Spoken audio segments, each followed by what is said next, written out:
Kasi yung mga ATM kasi natin guys, may part sa ATM natin na dapat talaga iniingatan natin na kung pwede, tayo lang talaga yung nakakaalam. Vlog ako dati nang abot sa ATM ko, yung sa Metrobank, na nababawasan siya ng 300 every month. So, ginawan ko ng video yun guys, at sobrang daming nakarelate sa video na yon kasi sila din nababawasan ng 300 every month sa kanilang account sa Metrobank. So, kung gusto niyo panoorin yung vlog na yun guys, kasi baka hindi niyo alam, hindi niyo namamalayan, nababawasan na rin kayo ng 300 every month dyan sa inyong Metrobank. So, baka magulat na lang kayo, wala nang laman or may utang ka pa kay Metrobank. So, nangyari sa akin yan guys na nagka-negative yung aking ATM. So, ako pa yung may utang kay Metrobank. So, ayan guys. So, panoorin nyo yan guys para maging aware din kayo. For awareness lang din. Para at least habang hindi pa lumalala ay maagapan nyo na kaagad. Kasi sayang naman yung mga pinaghirapan ninyo. Ngayon guys, sa vlog na yun guys, marami akong nakikita doon na may mga nawalan din daw ng pera sa kanilang account. So, hindi ko rin masagot kung bakit. So, ngayon kasi guys, sa video na to ay meron akong i-share sa inyo. Kasi yung mga ATM kasi natin guys, may part sa ATM natin na dapat talaga iniingatan natin na kung pwede, tayo lang talaga yung nakakaalam. Hindi dapat makakaalam mo yung ibang tao dyan. Kasi pag nalaman nila yan guys at interesado sila dyan sa pera mo, sa ATM mo, pwede nilang kunin yan sa pamamagitan ng bagay na yon na nandyan din mismo sa ATM natin. So mamaya ko sasabihin guys kung ano yon. So ngayon, dito muna tayo, magbibigay muna ako ng tip para maiwasan natin mawala yung mga pera natin sa ating ATM. So ito guys, tip number 1. So for example, mag-withdraw ka. So dapat guys, be aware, maging vigilant ka sa paligid mo kapag nag-withdraw ka. So kapag nag-withdraw ka guys, tingin ka kaliwa kanan, sa likod. Yan, tingin ka muna, baka merong nagmamasid sa'yo. Then after mo makapag withdraw, lalapit na lang sa'yo, hold upin ka na. So mawawalan ka ng pera, diba? Kaya dapat maging tayo guys, maging aware sa mga paligid natin.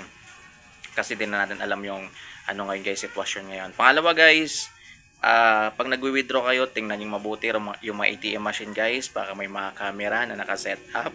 Ayan. So number 3, yan, check yung mabuti guys yung mga keypad ng ATM. Kasi nangyari na to dati guys, naibalita na rin to sa mga TV na yung ginagawa ng mga ng mga mandurugas ay kinokopya nila yung keypad ng ATM machine. Ngayon pinapatong nila, then ikaw naman to nagmamadali ka, pasok mo ng ATM mo, pindot ka lang, hindi mo alam guys na nare-record na pala doon yung mga ginagawa mo sa ATM mo, pati yung mga password mo, yan, nare-record na nila guys. So ngayon, pwede ka na nilang pagnakawan. So maging aware tayo guys para yung mga pinaghirapan natin hindi mawala, hindi mauwi sa wala, 'di ba? Kasi mahirap yan guys pag nanakawan na tayo. So mahirap na yung maibalik. 50-50 na yan guys. Pag mga ganyan.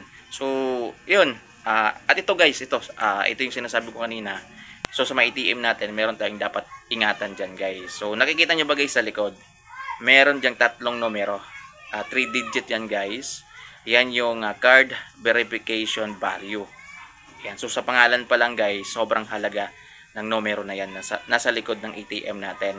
Kasi guys, pag marunong yung gustong kumuha ng pera mo dyan sa account mo, 3 number lang na yun guys yung kailangan nila, madidetect na nila yung laman ng ATM mo.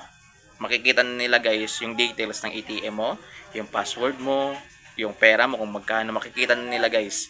Ito po yun yan yan, card verification value. So dapat guys, yan iniingatan talaga natin yan. So yung iba dyan guys, yung ginagawa nila para secured yung ATM nila, para kahit mawala ay walang problema, binubura nila yan. Sinascratch nila yan guys. Yung iba naman, sinasign pin nila yan. For example sa akin guys, ginawan ko ng inano ko siya ng sign pin para hindi siya makita. Yan. Pero plano ko burahin na talaga yon para if in case, security na rin yan guys, kasi hindi naman natin alam yung pwede mo yan, mali mawala natin yung ATM natin, at least secured, di ba? So makita man yun ng marunong sa ganyang bagay, at least hindi niya makikita yung mga password natin, yung details ng ATM natin. So, number 1 guys, na ingatan nyo yan. Baka hindi nyo alam yan guys, na importante pala yan sa mga ATM natin. So, sinasabi naman yan guys, kapag kumuha tayo ng mga savings account natin o pag nag-open account tayo, na dapat talaga iningatan talaga natin yan. So, yung iba kasi nakakalimutan, akala nila wala lang yan, pero yan pala yung pinaka-importanteng party ng ATM natin na dapat natin iningatan. So, iingatan. So, sana guys nakatulong tong video na to. Ayan, maraming salamat. Kung pwede guys, picturean nyo, save nyo, tapos ilista nyo sa papel, tapos itago nyo sa wallet ninyo, i-secured ninyo, then pwede nyo burahin o pwede nyo takpan. Yan, para hindi makita ng kung sino-sino. Kasi mahirap kasi guys, kasi yung ATM ngayon guys, pwede nang gamitin pangbayad kapag nag-grocery ka. So malay natin, hindi naman sinasabi yung diyan sa counter, baka may gagawing mekos-mekos, tapos magulat ka na lang, ubos na pala yung pinaghirapan mo, di ba?